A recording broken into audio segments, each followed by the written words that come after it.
Hi friends, welcome to my channel. இன்னைக்கு 12th Maths applications of differential calculus exercise 7.5 11th sum தான் பார்க்க போறோம். இது லோபிதால் ரூல் அப்ளை பண்ணி தான் கண்டுபிடிக்க போறோம். ஃபர்ஸ்ட் வந்து x க்கு பதிலா 0 ன்னு சொல்லி இதுல வந்து சப்ஸ்டிட்யூட் பண்ணுவோம். சரிங்களா? அப்ப x க்கு பதிலா 0 போட்டோம்னா cos 0 ஓட வேல்யூ 1.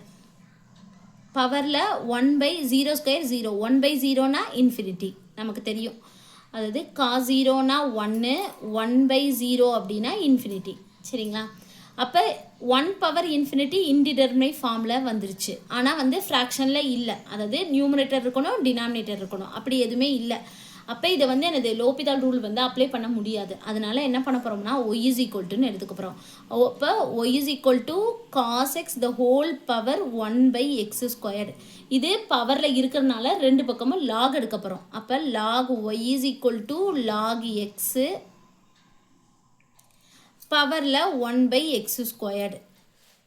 அடுத்து லிமிட் போட்டுக்குவோம் ரெண்டு பக்கமும். அப்போ limit x tends to 0 plus log y is equal to limit x tends to 0 plus log cos x பவரில் 1/x squared. லாகுக்கு பவர் இருந்தால் எப்போவுமே அந்த பவர் வந்து லாகுக்கு முன்னாடி வந்துடும். சரிங்களா? இந்த பக்கம் உள்ளது அப்படி இருக்கட்டும். அப்போ நம்ம எப்படி எழுதிக்கலாம்? ஃபஸ்ட்டு லிமிட் எழுதணும். Sorry, limit x tends to 0 plus 1/x squared log cos x. அடுத்து limit x tends to 0 plus இப்போ log cos x 1 into log cos x கீழே வந்து x squared. சரிங்களா? இப்போ எக்ஸுக்கு பதிலாக 0 வந்து சப்ஸ்டிட்யூட் பண்ணுவோம். மேலே cos 0 1, log 1ஓட வேல்யூ 0. இங்கே எக்ஸுக்கு பதிலாக 0 போட்டோம்னா 0 ஸ்கொயர் 0. 0/0 இன்டிடெர்மினேட் ஃபார்மில் வந்துருச்சு. ஃப்ராக்ஷனில் இருக்குது. நம்ம லோபிதால் ரூல் வந்து அப்ளை பண்ணிக்கலாம்.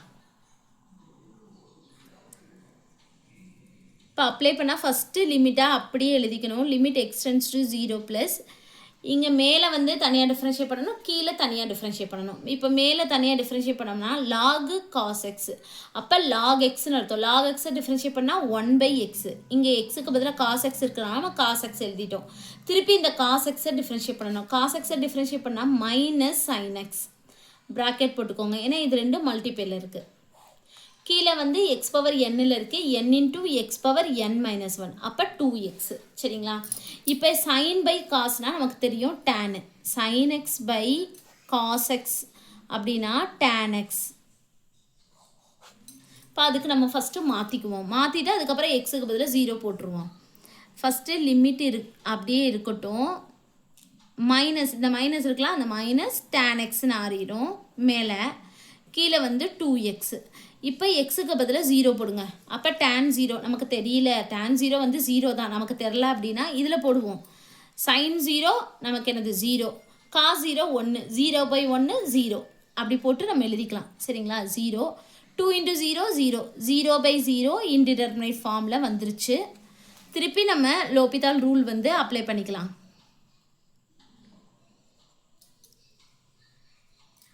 இப்போ ஃபஸ்ட்டு லிமிட்டாக அப்படியே எழுதிக்கிறோம். Limit x tends to 0 plus இப்போ tan x டிஃப்ரென்ஷியேட் பண்ணால் இதை தனியாக டிஃப்ரென்ஷியேட் பண்ணிக்கணும், இதை தனியாக டிஃப்ரென்ஷியேட் பண்ணிக்கணும். இப்போ tan x டிஃப்ரென்ஷியேட் பண்ணால் சீக்கன் ஸ்கொயர் x. சரிங்களா? இங்கே மைனஸ் இருக்கிறனால நம்ம மைனஸ் போட்டு சீக்கன் ஸ்கொயர் x. கீழே x இருக்குது, எக்ஸை டிஃப்ரென்ஷியேட் பண்ணால் 1, அப்போ 2 மட்டும்தான். சரிங்களா? இப்போ எக்ஸுக்கு பதிலாக 0 வந்து போடுவோம். சீக்கன் x அப்படின்னா கொசிக்கன் xனால் 1/sin x. இப்போ சீக்கன் xனால் இப்போ நம்ம எக்ஸுக்கு பதிலாக 0 பண்ணால் சீக்கன் 0 வந்து நமக்கு என்னன்னு தெரியணும்ல, அதனால நம்ம சைன் காசுக்கு மாற்றிக்குவோம். இப்போ இதுனா 1/cos x. சரிங்களா? இப்போ cos 0 நமக்கு தெரியும் 1, அப்போ 1/1 1. அப்போ சீக்கன் x, சீக்கன் 0ஓட வேல்யூ வந்து என்னது 1. சரிங்களா? அது சீக்கன் 0ஓட வேல்யூ 1. இப்போ 1 ஸ்கொயர் நமக்கு வந்து 1 தான். சரிங்களா? அப்போ மைனஸ் 1/2 ஆன்சர். இந்த மைனஸ் அப்படியே போட்டுருவோம். சீக்கன் 0 வந்து நமக்கு 1 தெரியும், 1 ஸ்கொயர் 1 தான். கீழே இருக்க 2 அப்படியே போட்டுரும், அவ்வளோதான். சரிங்களா? அடுத்து வந்து இங்கிட்டு இருக்க லிமிட் இருக்குல்ல, இதை அப்படியே இங்கே எழுதிக்குவோம்.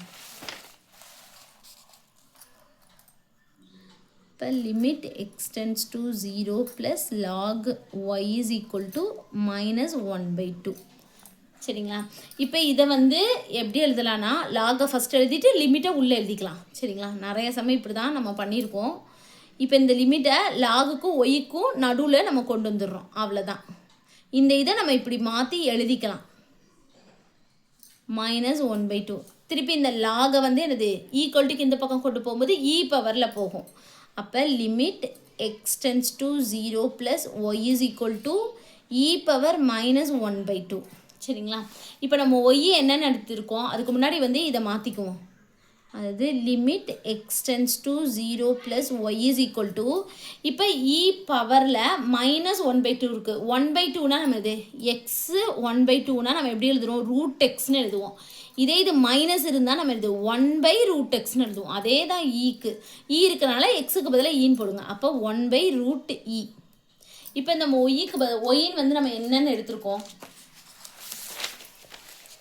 இங்கே எடுத்துருக்கோங்க பாருங்கள். Y is equal to cos x the whole power 1/x² அப்படின்னு எடுத்துருக்கோம்ல, அந்த ஒய்க்கு பதிலாக நான் அதை மாற்றிக்குவோம். அப்போ limit x tends to 0 plus cos x the whole power 1/x² is equal to 1/√e. அவ்வளோதான், கண்டுபிடிச்சிட்டோம் இந்த சம். தேங்க்யூ.